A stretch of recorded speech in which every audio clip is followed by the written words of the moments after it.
السلام عليكم ورحمة الله وبركاته.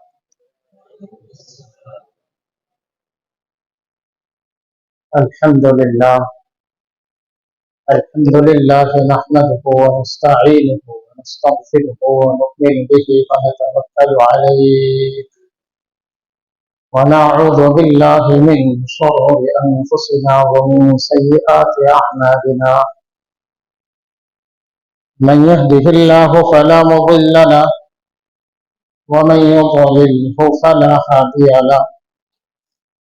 ونشهد أن لا إله إلا الله وحده لا شريك له. ونشهد أن سيدنا ومولانا محمدا عبده ورسوله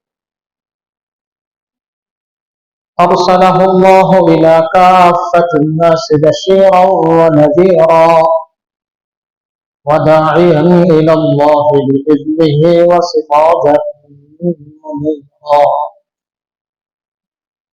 أما بعد فأعوذ بالله من الشيطان الرجيم. بسم الله الرحمن الرحيم. الله لا إله إلا هو الحي القيوم لا تأخذه سنة ولا نوم له ما في السماوات وما في الأرض. من ذا الذي يشفع عنده إلا بإذنه يعلم ما بين أيديهم وما خلفهم ولا يحيطون بشيء من علمه إلا بما شاء. وسع كرسيه السماوات والأرض ولا يؤوده حفظهما وهو العلي العظيم. آمنا بالله صدق الله مولانا العظيم وصدق رسوله النبي الكريم. সকলে দিল থেকে তওবার নিয়ত ইস্তেগফার। আস্তাগফিরুল্লাহ আল্লাযী লা ইলাহা ইল্লা হুয়াল হাইয়ুল কাইয়্যুম ওয়া আতুবু ইলাইহি লা হাওলা ওয়া লা কুওয়াতা ইল্লা বিল্লাহ। আস্তাগফিরুল্লাহ আল্লাযী লা ইলাহা إلا هو الحي أتوب إليه لا حول إلا بالله العلي. اللهم صل على محمد وعلى آل محمد كما صليت على إبراهيم وعلى آل إبراهيم إنك حميد مجيد. اللهم بارك على محمد وعلى آل محمد كما باركت على إبراهيم إنك حميد مجيد. اللهم سبحانك لا علم لنا إلا ما علمتنا إنك أنت العليم الحكيم. ربي زدني علما رب اشرح لي صدري ويسر لي أمري واحلل عقدة من لساني يفقه قولي. محترم معزز مكرم মুসল্লিয়ান کرام, আল্লাহ পাকের অশেষ মেহেরবানি সপ্তাহ ঘুরে আবার শুক্রবারে উপস্থিত। দুনিয়া যতদিন থাকবে শুক্রবার একের পর এক আসতে থাকবে, প্রত্যেক সপ্তাহে একবার আসবে। আমি থাকবো না, আপনি থাকবেন না, কিন্তু শুক্রবার তার ফজিলত নিয়ে তার মর্যাদা নিয়ে মানুষের কাছে বারবার যাতে পুরো সপ্তাহের কৃত গুনাহগুলো আল্লাহ পাকের কাছে কান্নাকাটি করে, তওবা করে, বান্দা নিজেকে পাক সাফ বানাইতে।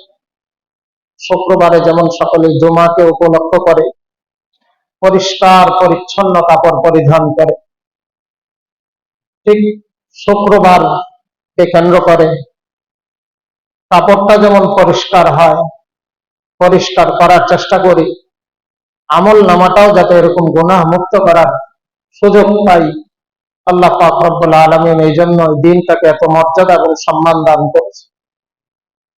এই দিনে বান্দা আল্লাহ পাকের কাছে তওবা করলে, কান্নাকাটি করলে মুমিনের দোয়া আল্লাহ পাক কবুল করেন, এটা হাদিস শরীফের মধ্যে আল্লাহ রাসূল ওয়াদা করেছে। জুমার দিনের জুমার সালাত আদায়ের উদ্দেশ্যে আল্লাহ পাকের ঘরে আমাদেরকে সমবেত হওয়ার সুযোগ দিয়েছেন, এজন্য দিল থেকে শুকর আদায় করি আলহামদুলিল্লাহ। নতুন করে আবার সারা দেশে তীব্র তাপমাত্রা শুরু হয়েছে। মানুষের কষ্ট, মাখলুকের কষ্ট, এই জন্য এটাকে বলা হয়েছে মিন ফাইহি জাহান্নাম, শিদ্দাতুল হারারা, শিদ্দাতুল হার, অতিরিক্ত কষ্ট, অতিরিক্ত গরম, এটা জাহান্নামের শ্বাস প্রশ্বাস। আল্লাহ পাক জাহান্নামের খিড়কি দরজা খুলে দেন, তো দুনিয়া গরম হয়ে যায়, যাতে করে বান্দা আল্লাহর দিকে মুতাওয়াজ্জু হয়, তওবা ইস্তেগফারের খুব বেশি ইহতিমাম করে। আল্লাহ পাক আমাদেরকেও করার তৌফিক দান করেন। আমি আমার খুতবায় সকলের পরিচিত জানাশোনা একটা আয়াতে কারিমা তেলাওয়াত করেছি। সূরাতুল বাকারা কোরআনে কারীমের সবচেয়ে দীর্ঘ সূরা, 286 আয়াত বিশিষ্ট সূরা। এমনি এই সূরাটার ফজিলত অনেক। রাসূল করিম সাল্লাল্লাহু আলাইহি ওয়াসাল্লাম বলেছেন, হাসরের ময়দানে এটার পাঠক যারা হবে, পাঠকদেরকে পাখির মতো ডানা মেলে সূর্যের তাপ থেকে ছায়া দিবে এই সূরাতুল বাকারা। যারা সূরাতুল বাকারা নিয়মিত তেলাওয়াত করে, কিতাবের মধ্যে পাওয়া যায়, যদি কোনো দুরারোগ্য ব্যক্তি নিয়মিত এই সূরা তেলাওয়াত করে, আল্লাহ পাক রোগ যত কঠিন জটিল হোক, তার রোগ থেকে আল্লাহ পাক তাকে শেফা দান করবেন। বিশেষ করে জাদুগ্রস্ত ব্যক্তি, যে মনে করে যে আমাকে কেউ ক্ষতি করেছে, নষ্ট করেছে, জাদু করেছে, সে যদি নিয়মিত দৈনিক এই সূরা তেলাওয়াত করে, এই সূরা তেলাওয়াতের বরকতে আল্লাহ পাক মানুষ এবং মাখলুকের ক্ষতি এবং অনিষ্টতা থেকে সূরার পাঠককে হেফাজত করবেন। এই সূরার 255 নম্বর আয়াতে কারীমা, যেটাকে আমরা সকলে আয়াতুল কুরসি নামে চিনি, এবং হাদিস শরীফের মধ্যে এটাকে আয়াতুল কুরসি বলে উল্লেখ করা হয়েছে। এই আয়াতের মধ্যে সর্বমোট বাক্য 50টা বাক্য আছে। পুরো আয়াতের মধ্যে, লম্বা আয়াত, এই আয়াতের মধ্যে 50টা বাক্য আছে, 189টা হরফ আছে, 189টা অক্ষর আছে। 189 অক্ষরে 50 আয়াত, 50টা কালিমা শব্দ বিশিষ্ট এই আয়াতের নাম হলো আয়াতুল কুরসি। আয়াতুল কুরসি কি? রাসূল করিম সাল্লাল্লাহু আলাইহি সাল্লামের অনেক সাহাবী, এর মধ্যে একজন বিখ্যাত জলিলুল কদর সাহাবীর নাম হলো উবাই ইবনে কাব রাদিয়াল্লাহু তাআলা, যার উপনাম হলো আবুল মুনজির। উপনামটা হলো, যেমন আমাদের একজনের নাম আব্দুল্লাহ, কিন্তু সন্তানের নাম আব্দুর রশিদ। আব্দুল্লাহ যখন বড় হয়ে যায়, সমাজে প্রতিষ্ঠিত হয়ে যায়, আব্দুল্লাহকে কেউ আর নাম ধরে ডাকে না, সবাই বলে আব্দুর রশিদের বাবা। এটাকে বলে উপনাম, এবং এই নামে সে সমাজে পরিচিত। যেমন আমারটা নাম খালেদ, এক সময় তো সবাই ডাকছে, এখন ছেলের নাম হুযায়ফা, সবাই বলে হুযায়ফার বাবা। এটাকে বলে উপনাম, এই নামেই সবাই ডাকে সব পরিবারে। হযরত উবাই ইবনে কাব রাদিয়াল্লাহু তাআলা, নাম তো উবাই, কিন্তু ওনার উপনাম আবুল মুনজির। আবুল মুনজির ওনার উপনাম। আকরাউন নাস ফিস সাহাবা, সাহাবায়ে কেরামের মধ্যে কোরআনে কারীম সবচেয়ে ভালো পড়তেন। সাহাবায়ে কেরামের মধ্যে সবচেয়ে বিশুদ্ধ কোরআনে কারীম উনি তেলাওয়াত করতেন, হযরত উবাই ইবনে কাব। ঘটনা শুনলে বুঝবেন যে ভালো তো ভালো, ভালোর মানটা কি ছিল, বিশুদ্ধতার মানটা কেমন ছিল। وعن أبي بن كعب رضي الله تعالى عنه أنه قال قال رسول الله صلى الله عليه وسلم হযরত উবাই নিজে বলেন যে আল্লাহর রাসূল বলছেন আমাকে, কি বলেন? ইয়া আবুল মুনজির, হে আবুল মুনজির, আতাদরি আইয়ু আয়াতিন আতাদরি আইয়া আয়াতিন মিনাল কুরআনি আযমু ইনদাক, অথবা ফি রিওয়ায়াতিন আযমু মাক, তুমি কি জানো তোমার দৃষ্টিতে কোরআনে কারীমের কোন আয়াতটা শ্রেষ্ঠ? সূরা অনেক শ্রেষ্ঠ আছে। সূরা ফাতিহা, এটাকে সাবে মাসানি বলে, 7 আয়াত বিশিষ্ট বারবার পঠিত আয়াত, নামাজি প্রত্যেক রাকাতে তেলাওয়াত করে। সূরার মধ্যে শ্রেষ্ঠ সূরা সূরাতুল ইখলাস, তাদিলু সুলুসুল কোরআন, একবার তেলাওয়াত 10 পারা তেলাওয়াতের সমতুল্য সওয়াব। এই জন্য বলা হয় 3 বার তেলাওয়াত করলে কয় পারা হয়? 30 পারা। 3 বার তেলাওয়াতে 1 খতমের সওয়াব। সূরার হিসাবে সূরা ফাতিহা শ্রেষ্ঠ, সূরা ইখলাস শ্রেষ্ঠ, কিন্তু আয়াত হিসাবে কোন আয়াতটা শ্রেষ্ঠ? আল্লাহ রাসূল প্রশ্ন করছেন তাকে, উবাই ইবনে কাব রাদিয়াল্লাহু তাআলা। ইয়া আবুল মুনজির, আতাদরি আইয়া আয়াতিন আযম মিনাল কুরআন মা'ক, তোমার দৃষ্টিতে, তুমি যেহেতু সাহাবায়ে কেরামের মধ্যে সবচেয়ে বিশুদ্ধ তেলাওয়াত করতে পারো, সুন্দর তেলাওয়াত করতে পারো, তোমাকে জিজ্ঞাসা করছি। তো সাহাবায়ে কেরামের একটা স্বভাব ছিল, জানলেও বলতেন না, বলতেন আল্লাহু ওয়া রাসূলুহু আ'লাম, আল্লাহ এবং আল্লাহর রাসূল ভালো জানেন। কারণ সাহাবায়ে কেরাম জানতে চাইতেন, বললে তো আর আল্লাহর রাসূল থেকে জানতে পারবেন না। তো সাহাবায়ে কেরাম বলতেন আল্লাহু ওয়া রাসূলুহু আ'লাম, আল্লাহ আল্লাহর রাসূল ভালো জানেন। তো আল্লাহর রাসূল দ্বিতীয়বার জিজ্ঞেস করেন, ইয়া আবুল মুনজির, আতাদরি আইয়া আয়াতিন মিনাল কুরআনি আযমু মাক, কোরআনের কোন আয়াতটা শ্রেষ্ঠ? তো উনি আবার ওই উত্তরটাই দিলেন, আল্লাহু ওয়া রাসূলুহু আ'লাম, আল্লাহ আল্লাহর রাসূল সবচেয়ে ভালো জানেন। তো রাসূল কারীম সাল্লাল্লাহু আলাইহি সাল্লাম তৃতীয়বার আবার একই প্রশ্ন করলেন, ইয়া আবুল মুনজির, আইয়া আয়াতিন আযম মিনাল কুরআন, কোরআনের কোন আয়াতটা শ্রেষ্ঠ মর্যাদাপূর্ণ? তখন উনি বলছেন আয়াতুল কুরসি, আয়াতুল কুরসি। ফাযারাবা রাসূলুল্লাহ সাল্লাল্লাহু আলাইহি সাল্লাম সাদরি, আল্লাহর রাসূল আমার বুকে হাত দিয়ে এভাবে ছোট্ট আস্তে করে আঘাত করলেন। ফাযারাবা সাদরি, আমার বুকের মধ্যে এইভাবে আঘাত করলেন। আদরের ছাত্রকে অনেক মাশাআল্লাহ বেশ উত্তরটা সুন্দর দিয়েছে, আমরাও করি এরকম। রাসূল কারীম সাল্লাল্লাহু আলাইহি সাল্লাম উস্তাদ, শিক্ষক, ছাত্র মনোপুত উত্তর দিয়েছেন বারবার জিজ্ঞাসার পরে। তো এইভাবে আল্লাহর রাসূল ওনার বুকে হাত রেখেছেন, রেখে বলেন, লিয়াহনিয়াকাল ইলম, ইলম তোমার জন্য মোবারক হোক, ইলম তোমার জন্য বরকতময় হোক। কারণ দুনিয়ার শ্রেষ্ঠ ইলম হলো কোরআনে কারীমের ইলম, আর ওই ইলম সম্পর্কে তুমি একটা সঠিক উত্তর দিতে পেরেছো।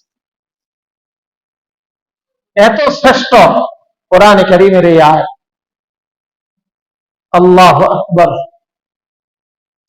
রাসূল কারীম সাল্লাল্লাহু আলাইহি ওয়াসাল্লামের এই সাহাবী সব সময় আয়াতুল কুরসির তেলাওয়াত করতেন, সর্বদা আয়াতুল কুরসির তেলাওয়াত করতেন।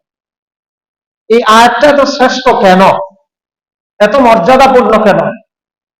যদি অর্থের দিকে আমরা খেয়াল করি, আল্লাহু লা ইলাহা ইল্লা হুয়াল হাইয়ুল কাইয়্যুম, আয়াত শুরু হয়েছে আল্লাহ পাকের শ্রেষ্ঠ নাম দিয়ে, যেটাকে ইসমে জাতি বলেন, আল্লাহ পাকের সত্তাগত নাম।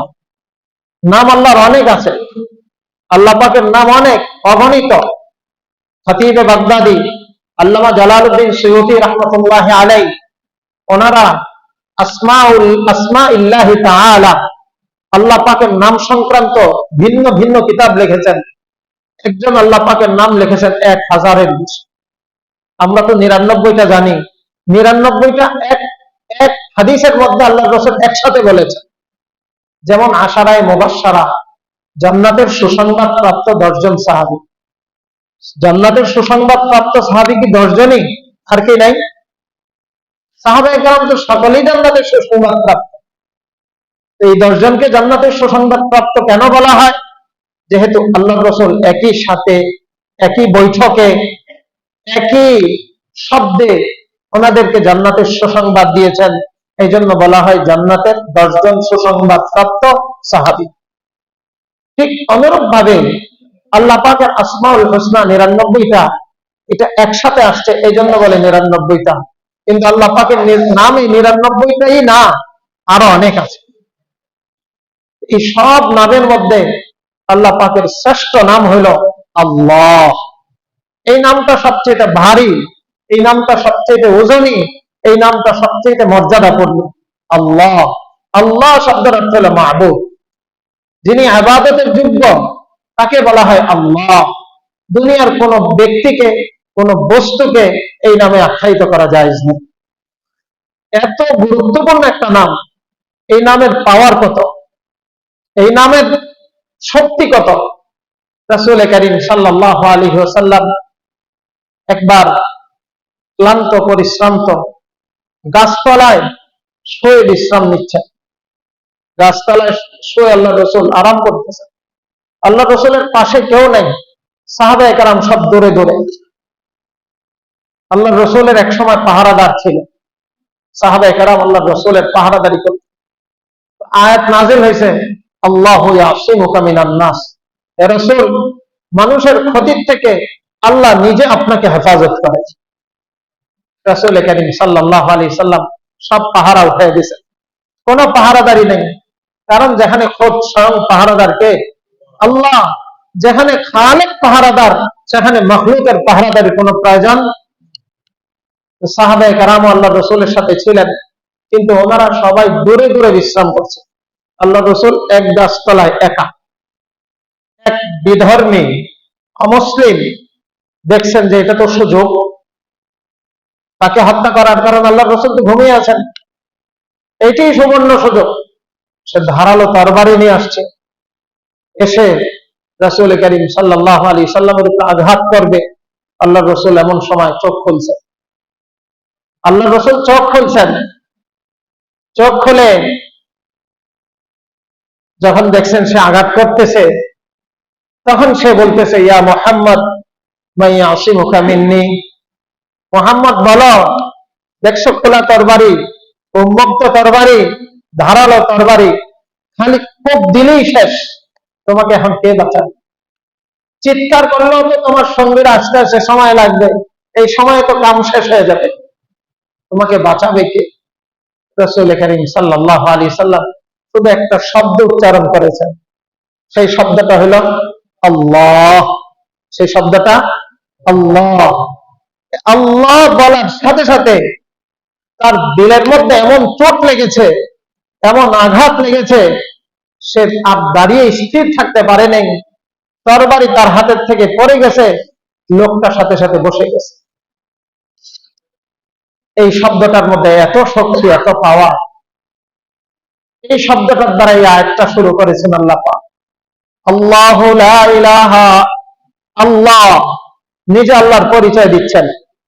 পরের শব্দগুলোতে আল্লাহ নিজের পরিচয় দিচ্ছেন, লা ইলাহা ইল্লাহু, আল্লাহকে ইবাদতের উপযুক্ত একমাত্র তিনিই, তিনি ছাড়া ইবাদতের উপযুক্ত অন্য কেউ নয়, ইবাদতের উপযুক্ত আর কেউ নেই।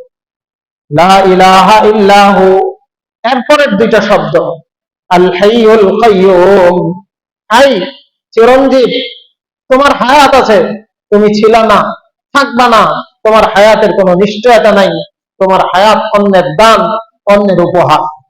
আল্লাহর হায়াত নিজস্ব, আল্লাহ ছিলেন, আছেন, থাকবেন, মৃত্যু তাকে কখনো স্পর্শ করে না, করতে পারবেও না।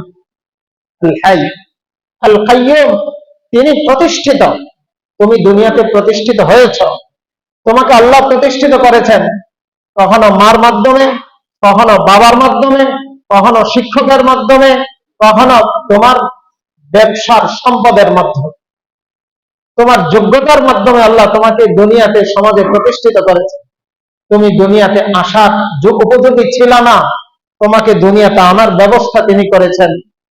তুমি দুনিয়াতে আসার পরে খাওয়ার উপযোগী ছিল না, খাওয়ার শক্তি তিনি দান করেছেন। তুমি দুনিয়াতে আসার পরে কাঁদতে পারতে না, শক্তি তিনি দিয়েছেন। তুমি কথা বলতে পারতে না, শক্তি তিনি দিয়েছেন। তুমি উঠে বসতে পারতে না, তোমার মার সহযোগিতায় তুমি উঠে বসেছ, তিনি তোমাকে দিয়েছেন। তুমি দাঁড়াইতে পারতে না, তিনি তোমাকে দাঁড়ানোর ব্যবস্থা করে দিয়েছেন। তুমি হাঁটতে পারতে না, তিনি তোমাকে হাঁটার সুযোগ দিয়েছেন। তুমি দৌড়াইতে পারতে না, তিনি তোমাকে দৌড়ানোর শক্তি দান করেছেন। তোমাকে তিনি প্রতিষ্ঠিত করেছেন, কিন্তু তাকে কেউ প্রতিষ্ঠিত করে নেই, তিনি স্বয়ং প্রতিষ্ঠিত। আল হাইয়ুল কাইয়্যুম লা তাখুযুহু সিনাতুন ওয়ালা নাওম। তুমি দুনিয়াতে যত বড় যোগ্য হও, যত বড় বীর বাহাদুর হও, তুমি কাজ করতে করতে যত বড় পহলওয়ান হও, কাজ করতে করতে তুমি ক্লান্ত হয়ে যাও, পরিশ্রান্ত হয়ে যাও, তোমার বিশ্রামের প্রয়োজন হয়। কিন্তু মনে রেখো, আল্লাহ পাক এত মহান শক্তিওয়ালা, কখনো তাকে তন্দ্রা, ঘুম, কোনো কিছুই তাকে আচ্ছন্ন করতে পারে, কোনো কিছুই তাকে স্পর্শ করতে পারে না। এটা তার বৈশিষ্ট্য। কারণ মুফাসসিরিনে কেরাম উদাহরণ দিয়েছেন, শহরে রাস্তার ব্যবস্থাপনাগুলো ট্রাফিক পুলিশ নিয়ন্ত্রণ করে।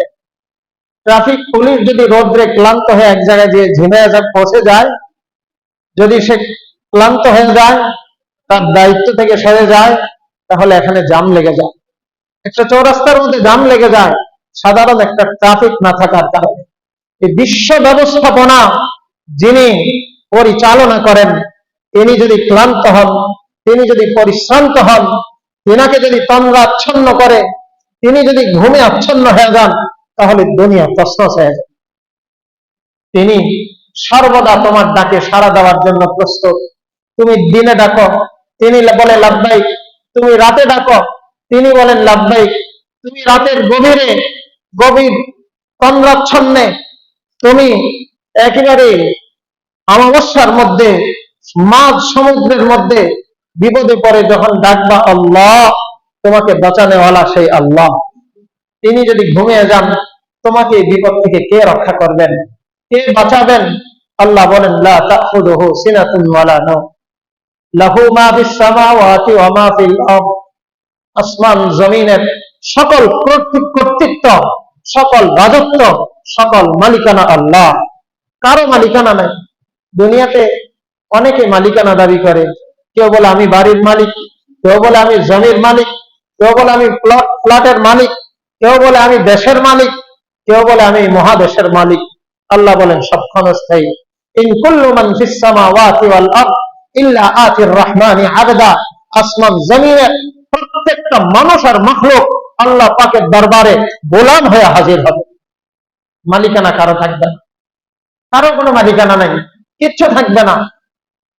যত বড় শিল্পপতি হোক আর রাষ্ট্রপতি হোক, যখন মৃত্যু আসে, খালি হাতে দুনিয়ার থেকে বিদায়, কোনো কিচ্ছুর সাথে যায় না, ঈমান আর আমল ছাড়া। যেদিন আল্লাহ বলেন লাহু মা ফিস সামাওয়াতি ওয়া মা ফিল আরদ, শুধু কি দুনিয়াতে তার মালিকানা? না, মান যাল্লাযী ইয়াশফাউ ইনদাহু ইল্লা বিইজনি। হাশরের ময়দানে যখন সব ছোটাছুটি করতে থাকবে, পেরেশান হয়ে সব দিক বেদিক ছোটাছুটি করবে, কোথাও কোনো শান্তি নেই। সকল মানুষ যাবে ইব্রাহিম আলাইহিস সালামের কাছে, আপনি একটু সুপারিশ করে দেন, হিসাবটা যাতে শুরু হয়ে যায়। হিসাব হয়ে গেলে তো একটা দিক হয়ে গেল, এই পেরেশানি আর ভাল লাগে না। ইব্রাহিম আলাইহিস সালাম বলে না, আমি তো যুক্ত না, যাও মূসার কাছে। মূসা তো কালিমুল্লাহ, আল্লাহ সরাসরি তার সাথে কথা বলেছেন, এত বড় সম্মানের অধিকারী। সব ছুটবে মূসা আলাইহিস সালামের কাছে। বলে না, মূসা আলাইহিস সালাম বলবেন না, আমি এটার যোগ্য না, যাও ঈসার কাছে। ঈসা আলাইহিস সালাম বলবেন না, এটার যোগ্য আমি না, যাও শেষ নবী মুহাম্মদুর রাসূলুল্লাহ সাল্লাল্লাহু আলাইহি ওয়াসাল্লাম। মুহাম্মদুর রাসূলুল্লাহ সাল্লাল্লাহু আলাইহি ওয়াসাল্লাম বলেন লা আকবিরু হামদান, আল্লাহ পাক আমাকে এমন প্রশংসা শিখাইবেন যেটা এখন আমি বলতে পারবো, এখন আমি বলতে পারবো না। আখিরু সাজিদান, সিজদায় লুটিয়ে পড়বো, সিজদায় লুটিয়ে আল্লাহ পাকের এমন প্রশংসা করব। আল্লাহ বলবেন ইয়া নবী হাবিব ইরফা রাসা, মাথা উঠান, হয়েছে, অনেক হয়েছে। এটাকে বলা হয় মাকামে মাহমুদ, প্রশংসিত স্থান। আমি আপনি যে আজানের পরে দোয়া পড়ি, আল্লাহুম্মা রাব্বা হাযিহিদ দাওয়াতিত তাম্মা ওয়াস সালাতিল কায়িমা আতি মুহাম্মাদানিল ওয়াসিলাতা ওয়াল ফাদিলা আতি মুহাম্মাদানিল ওয়াসিলাতা ওয়াল ফাদিলা ওয়া বা'আথহু মাকামান মাহমুদা। এই মাকামে মাহমুদ সম্মানিত স্থান, যেটা কোন নবীকে আল্লাহ দেন নাই, একমাত্র মুহাম্মদুর রাসূলুল্লাহ সাল্লাল্লাহু আলাইহি সাল্লামকে দিয়েছেন। প্রশংসা, আর ওই প্রশংসা এই পরিমাণ করবেন, আল্লাহ খুশি হয়ে বলবেন, ইয়া মুহাম্মদ ইরফা রাসাক, মাথাটা উঠা, সাল তুসাফা, কি চাইবেন? চাইবেন, যা চাইবেন সব পুরা করে দেব।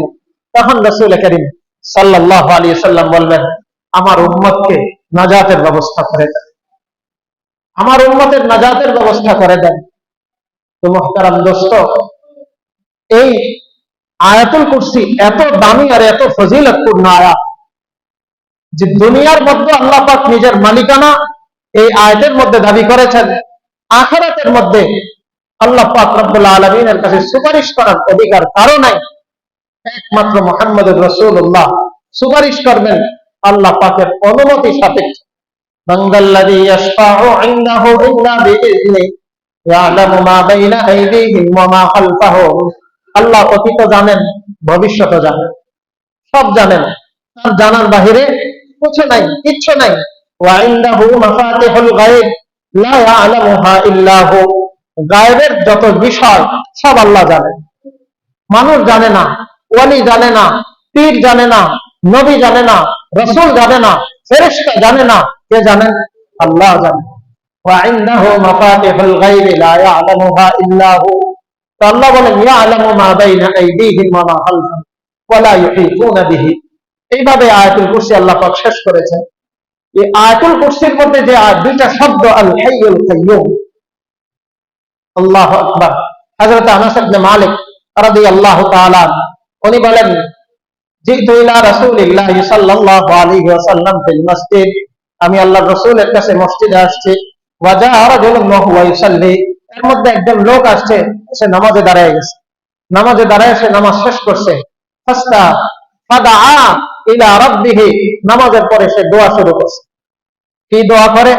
আল্লাহুম্মা ইন্নী আসআলুক বিআন্নী আশহাদু আন্নাকা আনতাল্লাহ লা ইলাহা ইল্লা হু, বিআন্নী আশহাদু আন্নাকা আনতাল্লাহ লা ইলাহা ইল্লা হুয়াল হাইয়ুল কাইয়্যুম আল হান্নানুল মান্নান বাদিউস সামাওয়াতি ওয়াল আরদি ইয়া যাল জালালি ওয়াল ইকরাম। সেই দোয়াটা পড়তেছে বারবার দোয়ার মধ্যে। فقال رسول الله صلى الله عليه وسلم لقد استجاب بكلمة لقد دعا بكلمة। আল্লাহ রাসূল বলেন, দেখছো এই লোকটা, এই লোকটা তো সাহাবী। আল্লাহ রাসূল সবাই দৃষ্টি আকর্ষণ করলেন, দেখছো লোকটা কি বাক্যটা দ্বারা আল্লাহ পাকের কাছে দোয়া করতেছে, চাইতেছে। বলে এটা এমন একটা বাক্য, এটা এমন একটা শব্দ, এই শব্দের মাধ্যমে বান্দা যখন আল্লাহকে ডাকে, আল্লাহর কাছে প্রার্থনা করে, আল্লাহ পাক তার দোয়াকে কবুল করেন। ওয়া ইযা সাআলতা বিহাযিহিল কালিমা, এইভাবে যখন তুমি কালিমার দ্বারা আল্লাহ পাকের কাছে চাইতে থাকবা, ফাউতিকা, তোমাকে আল্লাহ পাক দিয়েই দিবেন। হযরত আনাস ইবনে মালিক রাদিয়াল্লাহু তাআলা আনহু বলেন, সেই বাক্যটা ছিল আল হাইয়ুল কাইয়্যুম, বাক্যটা ছিল আল হাইয়ুল কাইয়্যুম। আর এই বাক্যটা কি? কোন কোন মুফাসসিরিনে কেরাম বলেন, হাযা হুয়া ইসমুল আযম, এটাই হলো ইসমে আযম। আর এই ইসমে আযম আয়াতুল কুরসির মধ্যে আছে, আল্লাহু লা ইলাহা ইল্লা হুয়াল হাইয়ুল কাইয়্যুম। এইজন্য এই আয়াত আল্লাহ পাকের কাছে এত দামি। হযরত আলী রাদিয়াল্লাহু তাআলা বদরের যুদ্ধের বর্ণনা দেন উনি, মুস্তাদরাকে হাকিমের মধ্যে হাদিস আসছে। উনি বলেন, বদরের যুদ্ধের ইতিহাস তো আমরা জানি, সাহাবায়ে কেরাম 313 জন, কাফের হাজারের উপরে, সাহাবায়ে কেরাম নিরস্ত্র, তারা সব সশস্ত্র। সেই সময়ের সুপ্রিম পাওয়ার, সবচেয়ে ক্ষমতাধর, সবচেয়ে শক্তিশালী অস্ত্র শস্ত্রে তারা সজ্জিত। তাদের সাথে তরবারি, বর্ষা, বল্লম, ঢাল, ওট, ঘোড়া, হাতি, সবকিছু তাদের সাথে। সাহাবায়ে কেরামের সাথে কিচ্ছু নেই, দুইটা ঘোড়া আছে, কয়েকটা ওট আছে, 313 জন মানুষের কাছে 4-5টা তরবারি আছে, তাও ধোতা, ধান নাই, কোনটার বোক নাই, কোনটার পেট নাই, এমন ভাঙ্গা তরবারি নিয়ে সাহাবায়ে কেরাম খালি হাতে। ইমানি শক্তি সাহাবায়ে কেরামের ছিল। হযরত আলী রাদিয়াল্লাহু তাআলা আনহু বলেন, ইন্নী কাতালতু শাইআন মিনাল মুকাতালা, আমি যখন যুদ্ধে নামলাম তো কিছুক্ষণ যুদ্ধ করার পরে ফারাজাতু ইলা রাসূলিল্লাহি সাল্লাল্লাহু আলাইহি ওয়াসাল্লাম লিআনযুরাহু মা ইয়াফাল, আমি আল্লাহর রাসূলের কাছে ফিরে আসলাম যে আমাদেরকে যুদ্ধে নামায় উনি কি করছেন একটু দেখি, কি করতেছেন। ফাআজিদুহু ওয়া হুয়া সাজিদ, এসে দেখে আল্লাহর রাসূল সিজদায় পড়া। সিজদায় কোন জায়গায়? যারা বদরে গেছেন দেখবেন ওখানে একটা মসজিদে আরিশ আছে। মসজিদে আরিশ, মসজিদে আরিশ এটাকে বলা হয় আরিশুন নবী সাল্লাল্লাহু আলাইহি সাল্লাম। আল্লাহর রাসূলের জন্য যে তাবু খাটানো হয়েছিল সেই তাবুর ভিতরে উনি সিজদায় পড়ে আছেন। ওয়া হুয়া ইয়াকুল ফি সুজুদিহি ইয়া হাইয়ু ইয়া কাইয়ুম, ইয়া হাইয়ু ইয়া কাইয়ুম, সিজদায় পড়ে খালি বলতেছেন ইয়া হাইয়ু ইয়া কাইয়ুম, ইয়া হাইয়ু ইয়া কাইয়ুম, আর কোনো শব্দ নাই, আগেও নাই পরেও নাই। ফাযাহাবতু ইলাল কিতাল, হযরত আলী বলেন আমি আবার যুদ্ধে ফিরে গেলাম। কিছুক্ষণ যুদ্ধ করার পরে ফারাজাতু ইলা রাসূলিল্লাহি সাল্লাল্লাহু আলাইহি ওয়াসাল্লাম লিআনযুরা মাযা ইয়াফআল, আল্লাহর রাসূলের কাছে ফিরে আসছে কি করতেছে দেখার জন্য। ফাজিদুহু ওয়া হুয়া সাজিদ, এসে দেখে আল্লাহর রাসূল সিজদায়, সেই সিজদাই করে আছে। আর বাক্য এই দুইটাই, ইয়া হাইয়ু ইয়া কাইয়ুম, ইয়া হাইয়ু ইয়া কাইয়ুম। ফাযাহাবতু ইলাল কিতাল, আমি আবার জিহাদে যুদ্ধে ফিরে গেলাম। এইভাবে আমি 3বার আসছি, 3বার আল্লাহর রাসূলকে সিজদায় পেয়েছি। আর বাক্য ওই দুইটাই, ইয়া হাইয়ু ইয়া কাইয়ুম, যে দুইটা আয়াতুল কুরসির মধ্যে আল্লাহ পাক উল্লেখ করেছেন। আল্লাহু লা ইলাহা ইল্লা হুয়াল হাইয়ুল কাইয়ুম লা তাখুযুহু সিনাতুন ওয়ালা নাওম। আল্লাহর রাসূল এই দুই শব্দের মধ্যে এত পরিমাণে কাঁদছিলেন, আল্লাহর রাসূলের কান্না দেখে হযরত আবু বকর সিদ্দিক রাদিয়াল্লাহু তাআলা আনহু বলেন, ইয়া রাসূলুল্লাহ হাসবুক, হইছে আর দরকার নাই, যা কাঁদছেন হইছে, জায়নামাজ ভিজে গেছে, জমিন ভিজে গেছে, আপনার উম্মতের নাজাতের জন্য আর দরকার নাই।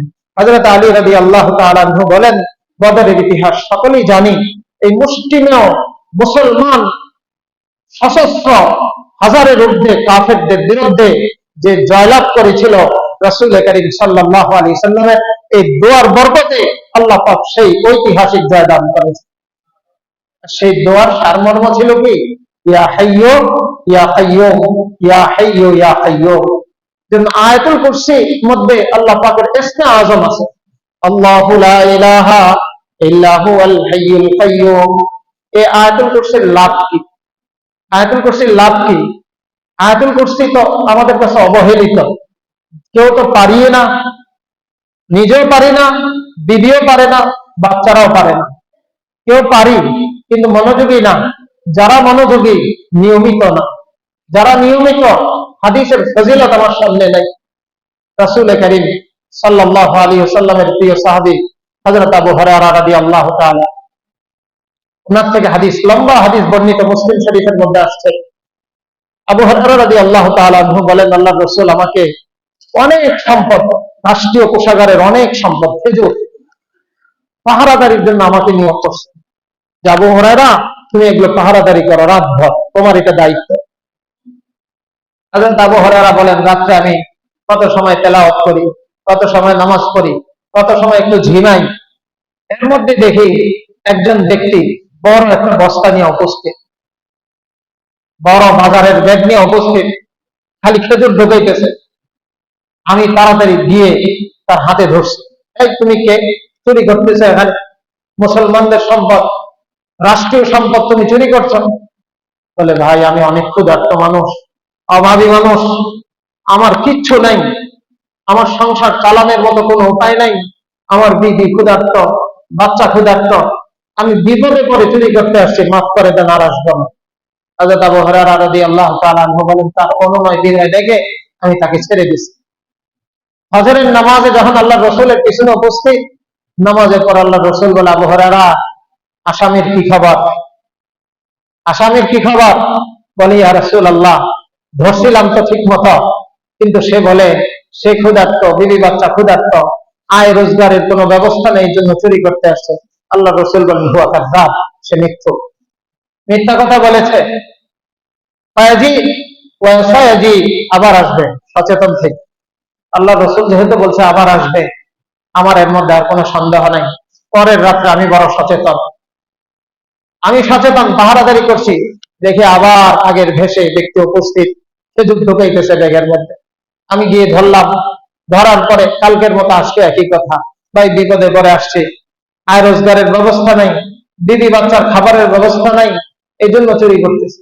হযরত আবু হুরায়রা বলেন, এত বেশি অনুনয় বিনয় শুরু করেছে, দয়া মায়া কারণে ছেড়ে দিছে। ফাজরের নামাজে আল্লাহ রসুলের কাছে গেছি, নামাজ শেষ করার পরে আল্লাহ রসুল বলে, আবু হুরায়রা, আসামির কি খবর? রাসূল করিম সাল্লাল্লাহু আলাইহি সাল্লামকে হযরত আবু হুরায়রা সব শোনানোর পরে বলছেন হুয়া কাযযাব, সে মিথ্যা বলেছে, সায়াজি, আবার আসবে। রাসূল করিম সাল্লাল্লাহু আলাইহি সাল্লামের কথা তো শেষ।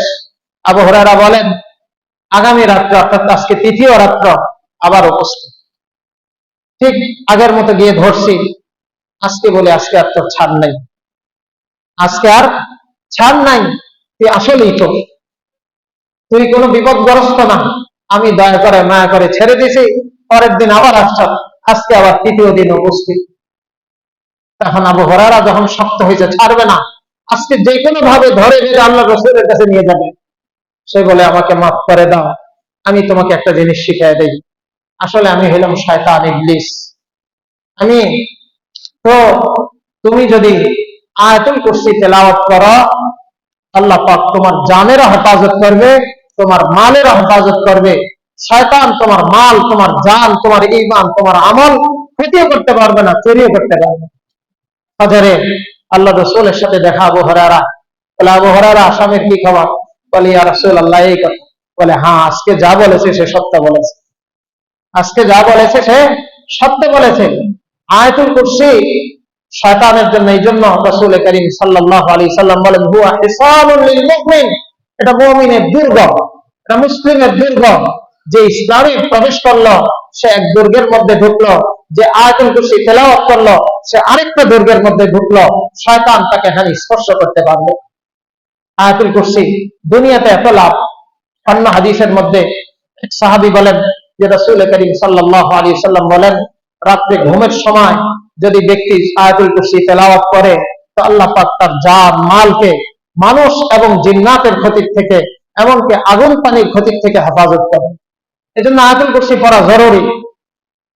হযরত আবু হুরায়রা রাদিয়াল্লাহু তাআলা আনহুর আরেক হাদিস, আল্লাহর রাসূল থেকে, যদি কোনো ব্যক্তি ঘরের তালা মারার সময়, বাইরে যাইতেছে, তালা মারার সময় আয়াতুল কুরসি তেলাওয়াত করে যায়, তো আল্লাহ পাক রব্বুল আলামিন তার ঘরের সামানকে হেফাজত করবে।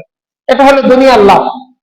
আখিরাতের লাভ, হযরতে আবু হুরায়রা রাদিয়াল্লাহু তাআলা, আনাস ইবনে মালিক, আব্দুল্লাহ ইবনে উমর, এই তিনজন সাহাবী বর্ণনা করেন, قال رسول الله صلى الله عليه وسلم ما من مسلم يتلو آية الكرسي كل صلاة مكتوبة, প্রত্যেক মুমিন যে প্রত্যেক ফরজ নামাজের পরে আয়াতুল কুরসি তেলাওয়াত করে, লা ইয়ামনাউহু আন দুখুলিল জান্নাহ ইল্লাল মউত, তাকে জান্নাতে প্রবেশ করা থেকে শুধু আটকে রাখে কোন জিনিস? মৃত্যু। মৃত্যু হলেই সে জান্নাতে, মৃত্যুর কারণে, মৃত্যু না হওয়ার কারণে সে যেতে পারছে না, অর্থাৎ তার আর তার জান্নাতের মাঝে আয়েল বাধা হলো তার মৃত্যু। এটা পরকালের লাভ। আয়াতুল কুরসি হযরতে সাহাবায়ে কেরাম কিভাবে আমল করতেন?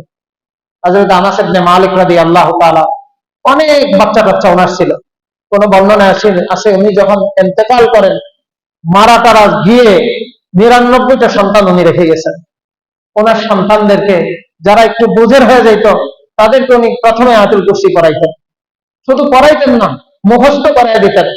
কারণ আয়াতুল কুরসির মাধ্যমে সব বদনজরির থেকে হেফাজত হবে, আয়াতুল কুরসির মাধ্যমে সব রোগ ব্যারাম থেকে হেফাজত হবে, আয়াতুল কুরসির মাধ্যমে রিজিকে বরকত হবে, হায়াতে বরকত হবে।